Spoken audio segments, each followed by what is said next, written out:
Virtualmente todos na Terra, independente de sua religião ou nacionalidade, reconhecem que existe alguma espécie de batalha ocorrendo no mundo entre as forças do bem e do mal. Uma luta colossal entre a luz e as trevas, a verdade e o erro, a opressão e a liberdade, o bom e o mal, e finalmente, a vida e a morte. Qual é a história por trás deste evidente paradoxo? Muitas religiões, assim como a Bíblia, ensinam que além deste véu tridimensional do mundo físico que vemos, existe outro mundo espiritual que não podemos ver. Nesta realidade invisível ao nosso redor, se desencadeia uma batalha titânica entre o herói supremo e justo contra o vilão mais cruel e maligno. A grande pergunta é: quem são esses personagens e como e onde começou esta crise cósmica? Este é o maior mistério de todas as épocas e a história mais fascinante e verdadeira que jamais tem sido contada. Esta crise envolve cada pessoa sobre a Terra. Sim, cada pessoa.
A história humana está repleta de cenas de guerras.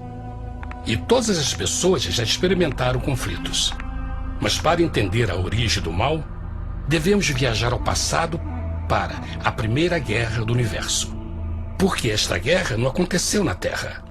Antes que o nosso mundo existisse, houve uma guerra no céu. Mesmo as palavras guerra no céu soam como uma contradição. É quase inimaginável para nós que pudesse haver batalhas e conflitos entre as criações de Deus no paraíso. O que pode ter causado este conflito celestial? Graças a um livro antigo chamado Bíblia, temos detalhes suficientes para poder juntar as peças e desatar os nós. Mesmo que trágica, é uma extraordinária e bela história de amor que vai desde o princípio dos tempos até tocar pessoalmente a você, a mim e a cada indivíduo na Terra. Nossa história começa há muito tempo atrás na capital do universo. Em um lugar chamado Céu, que estava repleto de seres angelicais que amavam fazer a vontade de Deus.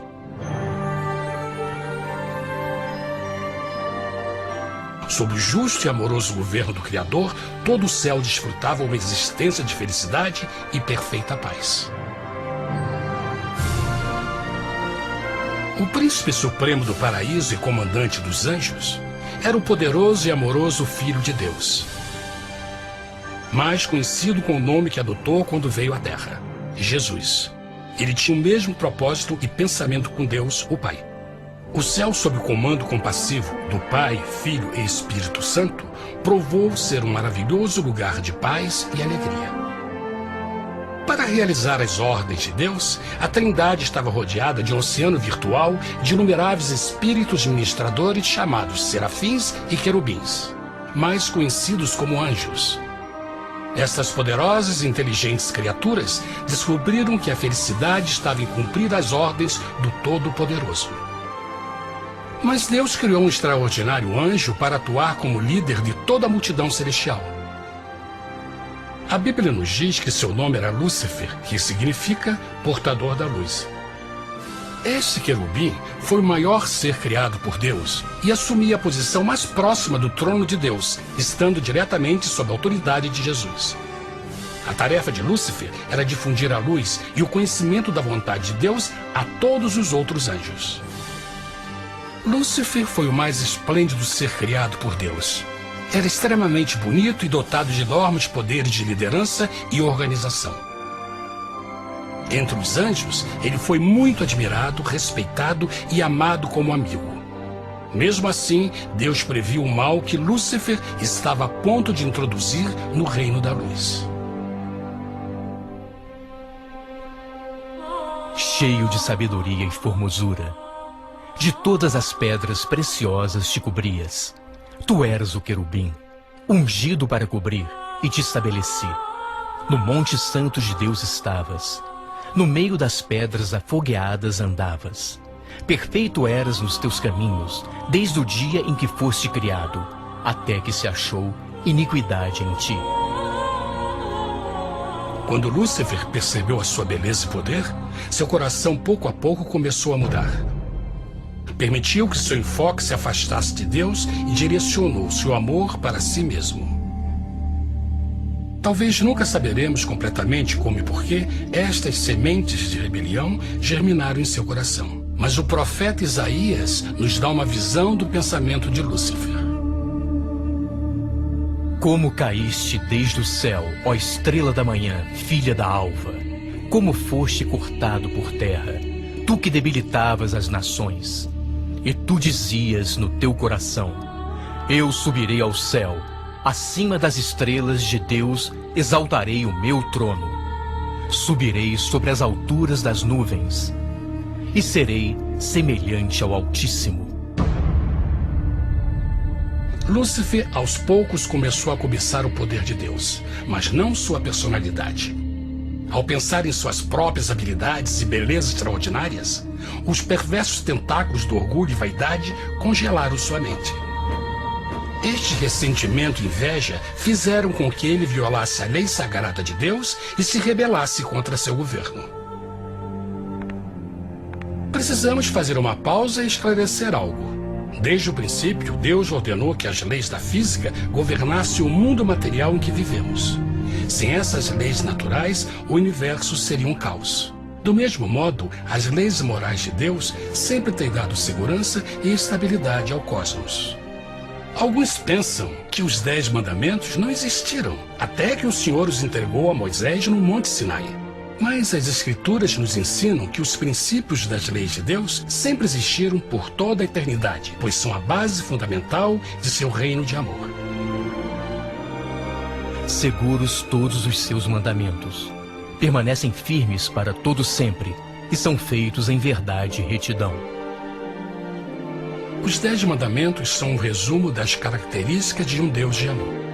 Os primeiros 4 mandamentos descrevem quem é Deus, seu poder, seu território e autoridade. Os últimos 6 descrevem como é Deus, sua honestidade, sua pureza, sua fé. Todas estas coisas sempre foram verdade e sempre serão verdade. Agora, pela primeira vez na história da eternidade, Lúcifer começou a violar estes princípios perfeitos. Lúcifer sabia que se fosse compartilhar o poder e status de Deus, necessitaria de apoio. E deu início ao trabalho. começou sorrateiramente a circular entre os outros anjos, plantando sementes de dúvida e descontentamento a respeito da liderança de Deus, ao mesmo tempo em que, sutilmente, revelava suas próprias virtudes. Ele insinuou que Deus abusava de seu poder divino e suas leis restringiam a verdadeira liberdade e felicidade de suas criaturas. Com seu raciocínio audaz e poder de influência, Lúcifer pôde persuadir a um grande número de anjos a se unirem para seu motim. Talvez se perguntem, como tantos anjos inteligentes puderam seguir esse desertor? Bom, lembrem que até esse ponto nenhum anjo tinha escutado uma mentira. E nesse primeiro estágio da rebelião, os anjos não perceberam a obsessão de Lúcifer em assumir a posição de Deus. Não sabiam que finalmente ele planejaria a tortura e o assassinato do Filho de Deus na cruz com a intenção de ocupar o seu trono. Estranhamente, Lúcifer pensou que poderia ocultar seus verdadeiros propósitos de Deus. Ai dos que querem esconder profundamente o seu propósito do Senhor e fazem as suas obras às escuras e dizem: quem nos vê e quem nos conhece? Não pense nem por um momento que a rebelião de Lúcifer surpreendeu Deus e o pegou desprevenido. O Senhor sabe de todas as coisas e os pensamentos de suas criaturas. Ele entendia exatamente o que estava se passando pela mente de Lúcifer. E piedosamente Deus advertiu o desgarrado anjo do perigo. Mas no final, o orgulho e a vaidade não permitiram que Lúcifer se arrependesse. Então, iniciou a rebelião total contra Deus em vez da humilde obediência. Alguns podem perguntar, isso significa que Deus criou um anjo defeituoso? Não, mas ele criou Lúcifer com livre-arbítrio.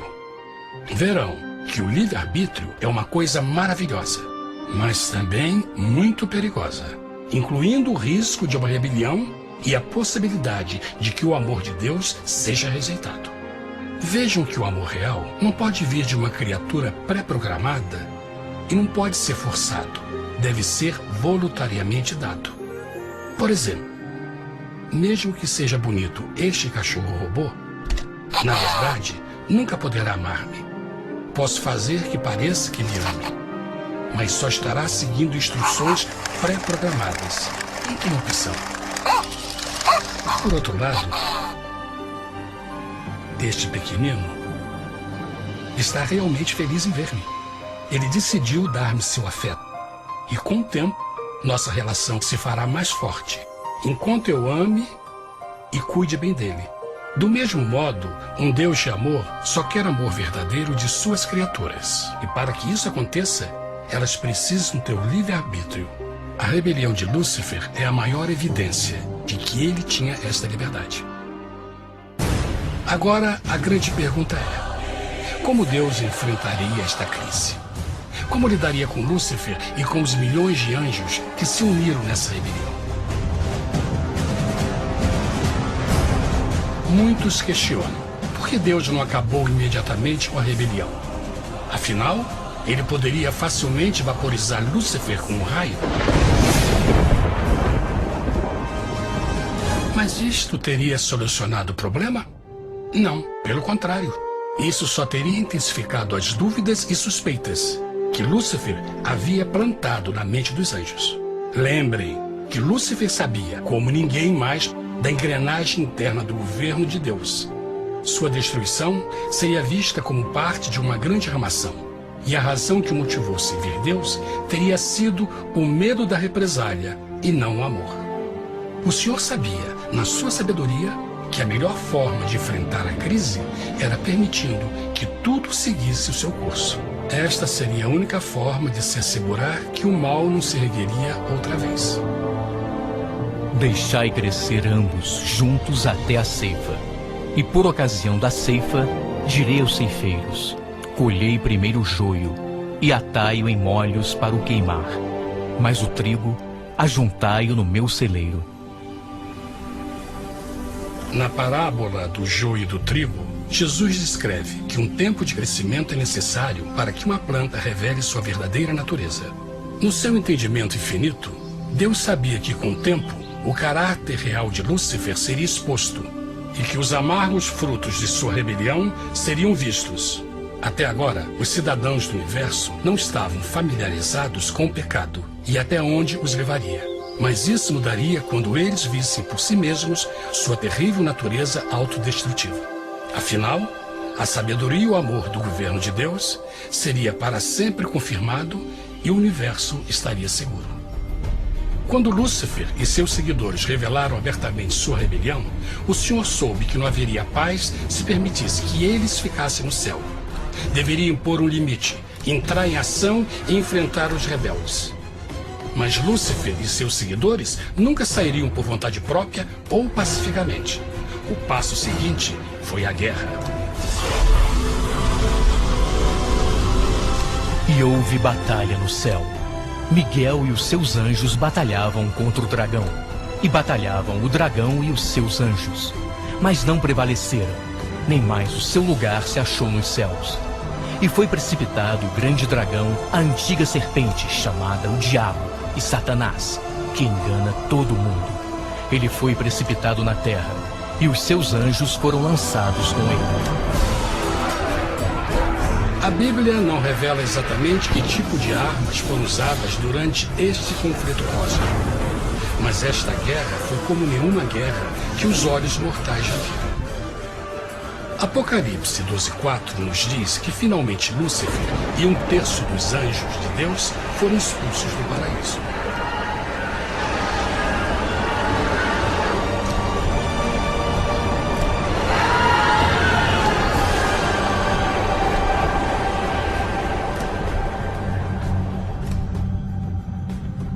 Mas e agora? Lúcifer tinha milhões de anjos ao seu lado, mas precisava de um pedaço de chão para continuar sua rebelião. Rápido, muito rápido, o universo começou a entender o quão doloroso e caro o pecado poderia chegar a ser. Mas a guerra não tinha terminado. Apenas começava. Lúcifer, o portador da luz, agora virou Satanás, o adversário.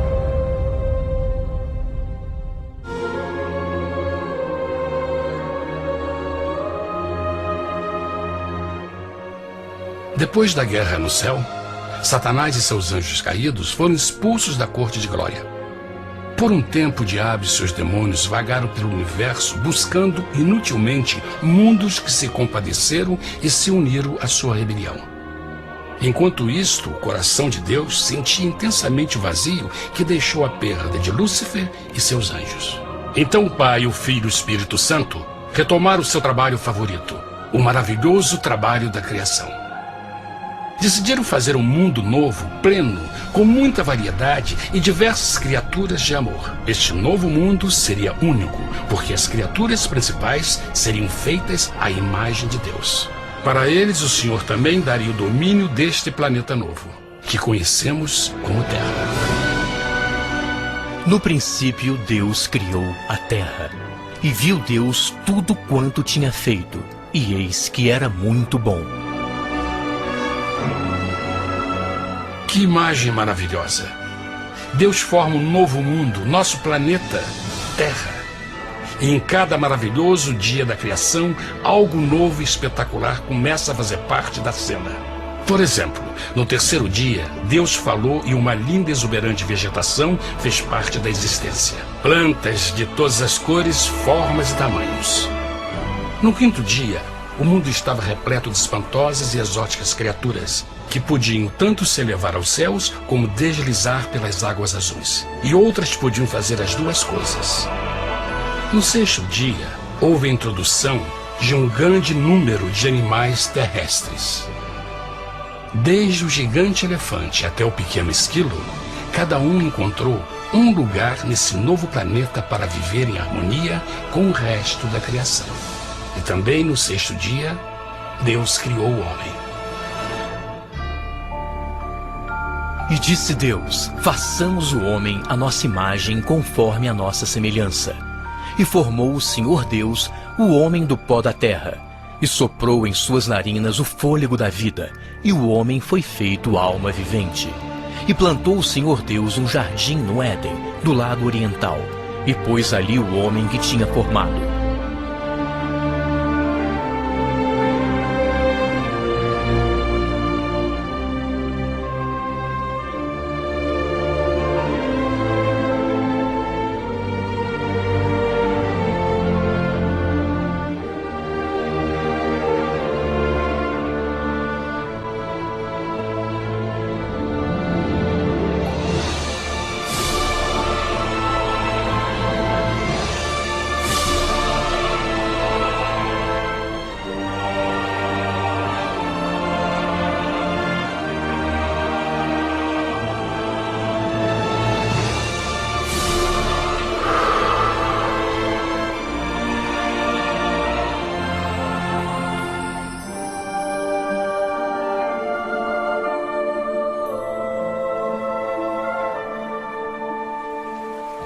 Mas que grande honra ser criado à semelhança de Deus, ser um indivíduo com liberdade de pensamento.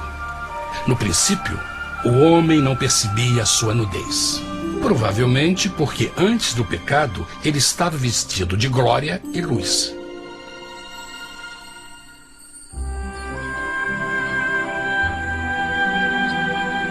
Deus também criou a companheira perfeita para Adão, sua bela esposa Eva.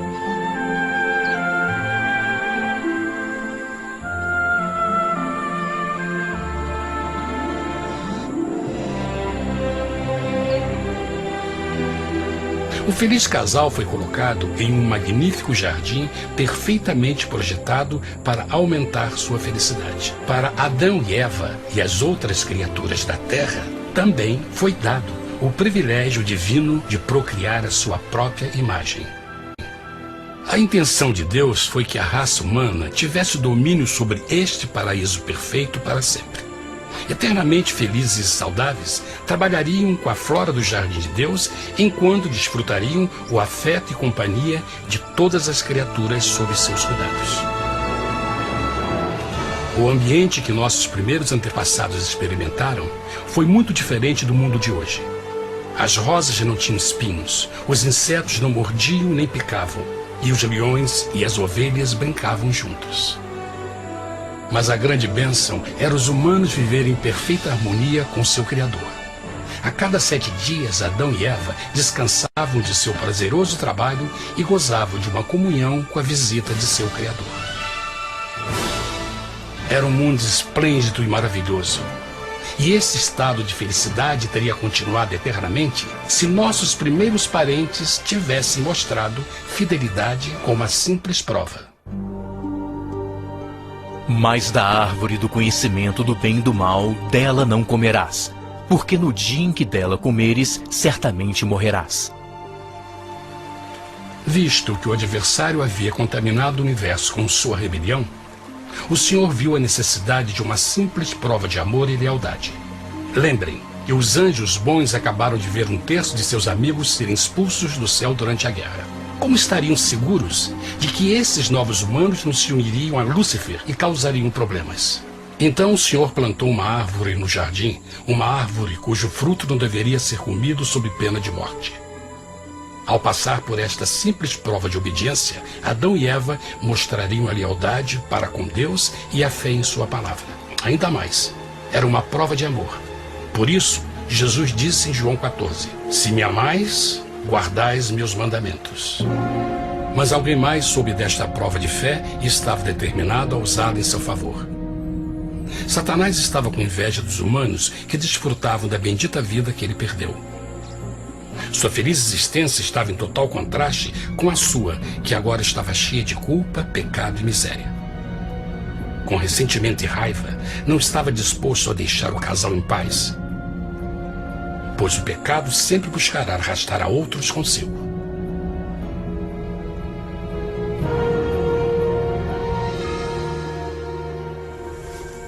Então um dia, quando Eva estava concentrada em seu agradável trabalho, se viu sozinha e muito perto da árvore proibida.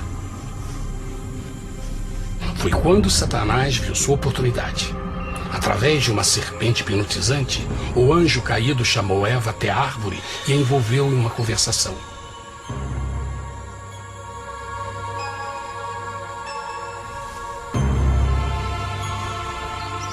Suas palavras encantadoras foram cuidadosamente calculadas para gerar desconfiança a Deus.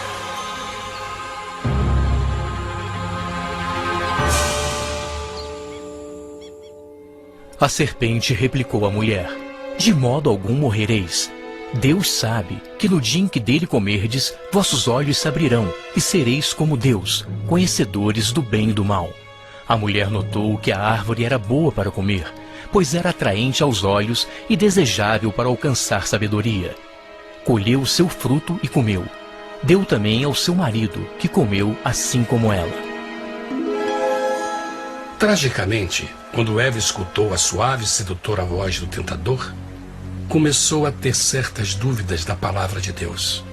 A serpente enganou-o com a promessa de grande poder e sabedoria. Isso chamou sua atenção.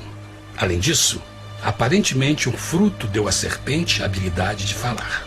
Que outros poderes poderia dar a ela? E mesmo tendo acabado de conhecer a serpente, ela confiou em sua palavra acima da de Deus, quem a criou, e lhe deu um paraíso para viver. Então Eva comeu o fruto proibido e convenceu seu esposo a fazer o mesmo. Adão poderia ter escolhido ser fiel a Deus, mas colocou seu amor pela esposa acima do seu amor por Deus. Quando os nossos primeiros parentes mostraram lealdade ao inimigo, o domínio da terra foi tomado por Satanás. Não sabeis que, vos oferecendo a alguém para lhe obedecer, vos tornais escravos daquele a quem obedeceis? Ninguém pode servir a dois senhores. Este mundo agora seria o último campo de batalha entre o bem e o mal, e o coração de cada homem e mulher seria o prêmio. Adão e Eva não se deram conta desse tempo, mas seu momento de desconfiança e desafio abriria as comportas do sofrimento de milhões de pessoas durante milhares de anos.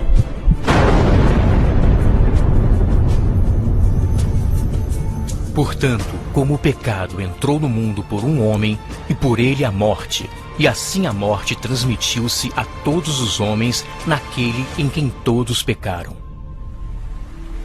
Nossos primeiros parentes logo enfrentaram o terrível resultado de seu pecado. Em estado santo, Adão e Eva resplandeciam com túnicas de glória. Depois de pecarem, suas túnicas naturais de luz se desfizeram e eles ficaram mortificados com a sensação de sua nudez. Vergonha e temor tomaram lugar de sua alegria e paz e trataram de cobrir sua nudez com folhas. Agora eles se encontravam sob constante influência do diabo. Ao ceder à tentação, debilitaram sua natureza, e Satanás ganhou poder sobre a humanidade. As pessoas não podiam resistir às tentações do diabo com sua própria força. Por último, e o mais aterrador, se encontravam vivendo sob a pena de morte iminente. Deus havia advertido que a desobediência traria a morte. Já tinha experimentado a morte espiritual. Quanto tempo passaria para sofrerem a morte física também? Nesse ponto, seu futuro não tinha nada mais que escuridão e desespero. Tendo expulsado o homem, colocou diante do jardim do Éden os querubins com o cintilar da espada flamejante, para guardar o caminho da árvore da vida.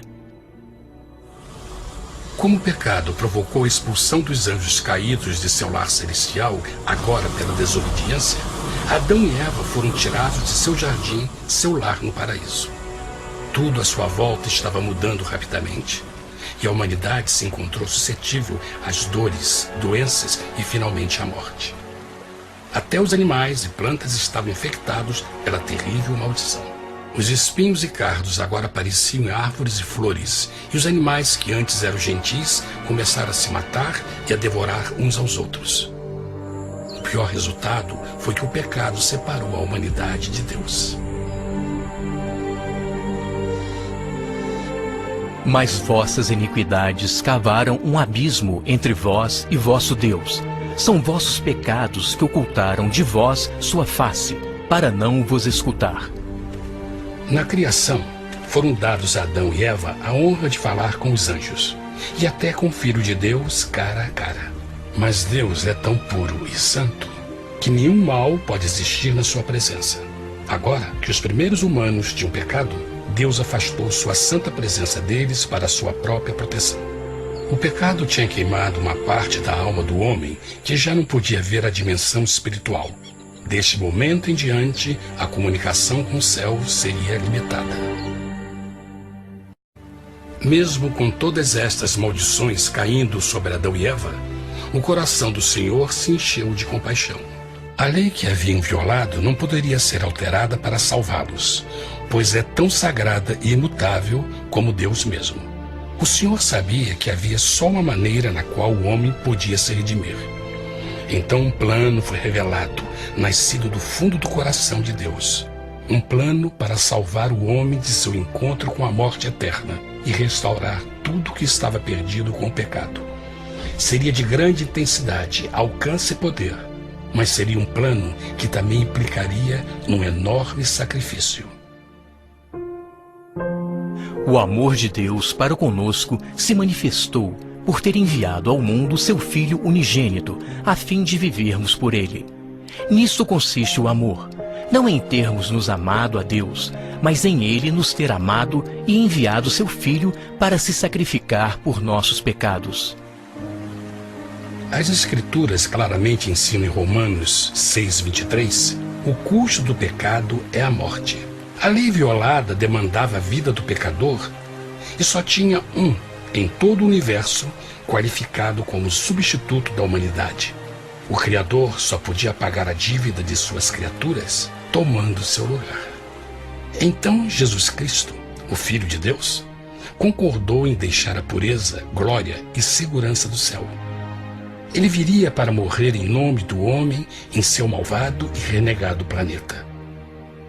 Ele nasceria como um inocente e indefeso bebê, suportaria uma vida de dor e vergonha e mesmo assim viveria uma perfeita e vitoriosa vida. Finalmente, ele teria uma morte humilhante para poder ser o substituto da humanidade caída. Por seu sacrifício, a humanidade incrivelmente receberia uma nova oportunidade de ter a vida eterna.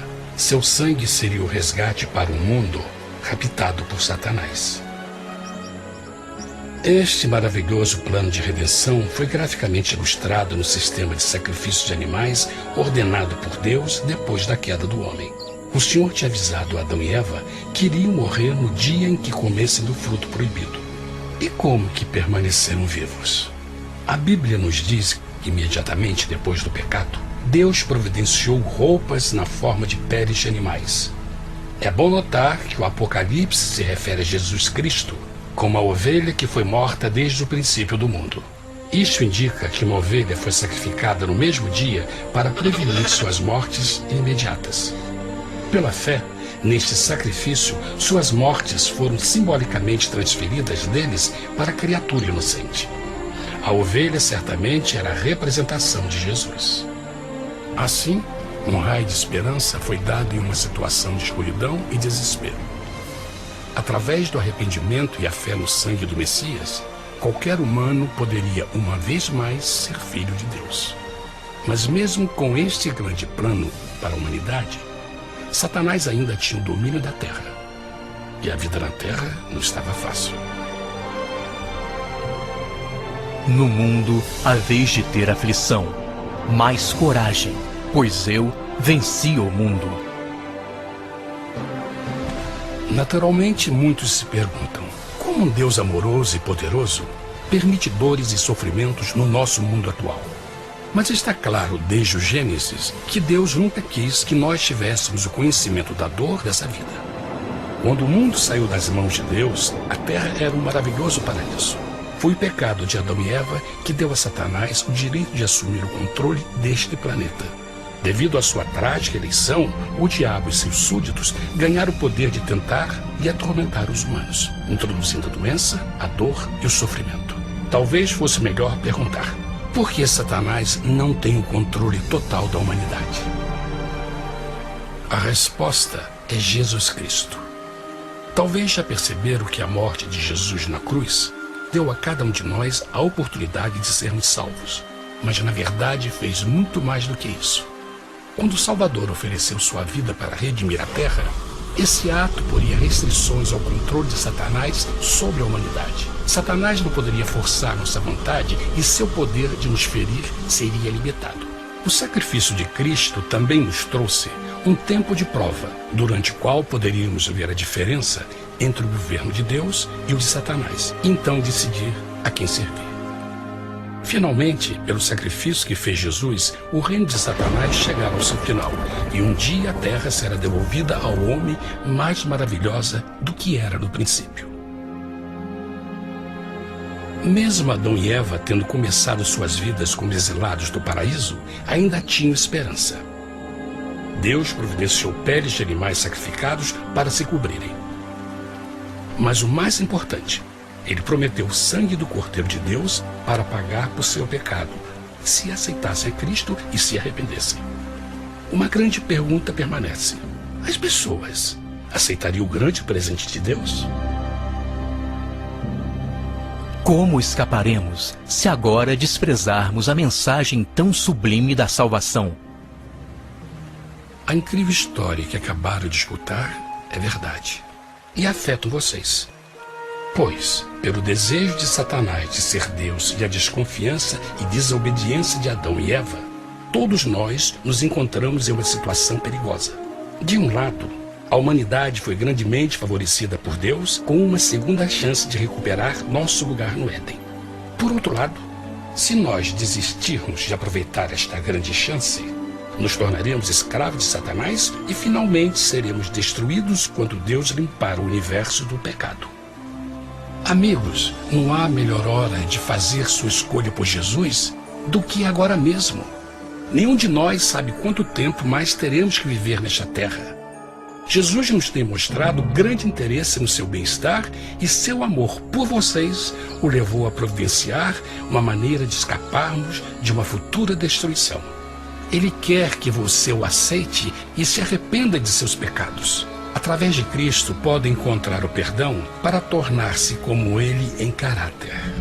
A triste notícia é que Satanás atua de todas as formas possíveis para evitar que aceite o presente da salvação de Deus. Devido à nossa rotina da vida, o amor ao dinheiro ou alguma outra distração fascinante, ele trabalha para manter a todos ocupados e afastados do que, na realidade, mais importa, sua salvação eterna. Para que entendam a realidade da situação e que se você não escolhe a Jesus por omissão, está escolhendo a Satanás. Mesmo que a terrível escolha de Adão e Eva nos traga morte e miséria, vocês agora podem tomar uma melhor decisão. Deus está oferecendo uma paz que satisfaz o anseio mais profundo de sua alma e uma alegria que não encontrará nas atribulações deste mundo. O desejo que tem o coração de Deus é que seja salvo e esteja com Ele no paraíso. Mas o único que pode mantê-lo fora do céu é você. Imagine a tragédia que seria se você recusasse este precioso presente. Você pode decidir hoje e aceitar a salvação que Deus prometeu. Na verdade, nesse momento, pode aceitar a vida eterna através de Jesus Cristo. Posso convidá-lo para que acompanhe agora mesmo em uma simples oração, aceitando sua maravilhosa oferta? Por favor, repita depois de mim. Querido Pai Celestial, venho a Ti agora e humildemente pedir Teu perdão. Senhor, confesso que sou um pecador e violei Tua santa lei. Entendo que a pena por esse pecado é a morte. Acredito que Jesus Cristo sofreu e morreu na cruz para receber o castigo por todos os nossos pecados. Acredito que Jesus ressuscitou e eu o aceito como meu Salvador pessoal. A partir deste momento em diante, Te dou o meu coração e eu o aceito como o Senhor da minha vida. Por favor, perdoa todos os meus pecados e envia Teu Espírito para ajudar-me a fazer a Tua vontade. Te agradeço por Teu grande amor e aceito Teu presente da vida eterna. E eu oro tudo isso em nome de Jesus. Amém.